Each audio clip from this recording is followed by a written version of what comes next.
Climate change in particular is caused by emissions that are man-made, greenhouse gases, and pollution generated when we burn oil, gas, or coal, or anything made with them, like plastics.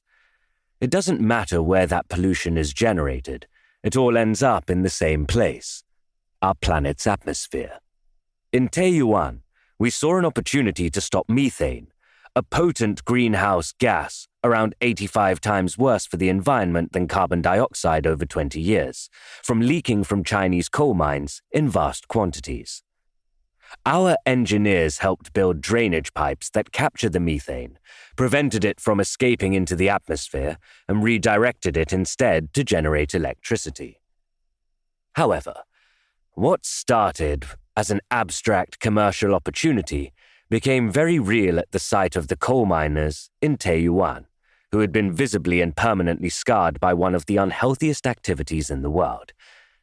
It didn't take long to figure out that irrespective of how many vegetables they might eat, their health wasn't going to recover from mining and burning industrial quantities of hydrocarbons. Over the next few years, I developed my business focusing on greenhouse gas mitigation in multiple countries, including the United States, China, India, and Southeast Asia. Then a business deploying renewable energy, solar and wind power projects, as well as biogas to energy and biomass to energy projects across Asia. Over the course of 16 years, and counting, in carbon tech, clean tech, and developing a greenhouse gas mitigation and renewable energy projects from the ground up, I was at the front line of climate change-fueled destruction.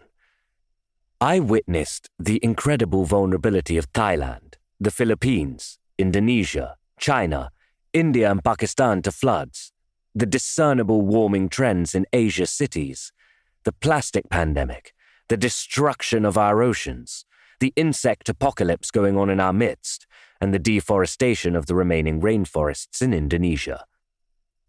I was also at the table at multiple United Nations climate meetings, sometimes as a government negotiator and other times as an observer or independent participant, as well as at a vast number of conferences convened by the United Nations, other governments, and the private sector. Every one of these meetings and every visit to vulnerable communities helped develop my awareness of the climate catastrophe in our midst. Over time, I started shouting more stridently from the rooftops about the climate change crisis, using social media, my podcast, and occasional newspaper articles and blogs.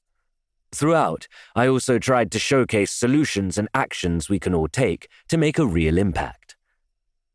The world has hosted 26 annual climate talks since 1995, at which practically every country has been represented. These talks were convened because human activities, principally burning fossil fuels, have dumped an enormous amount of greenhouse gases in the Earth's atmosphere. This has had the effect of warming the planet to levels that increasingly threaten our survival, by shifting the frequency and violence of climate extremes such as droughts and typhoons, as well as causing the ice sheets to melt, the seas to rise, and temperatures in some areas to become intolerable to humans.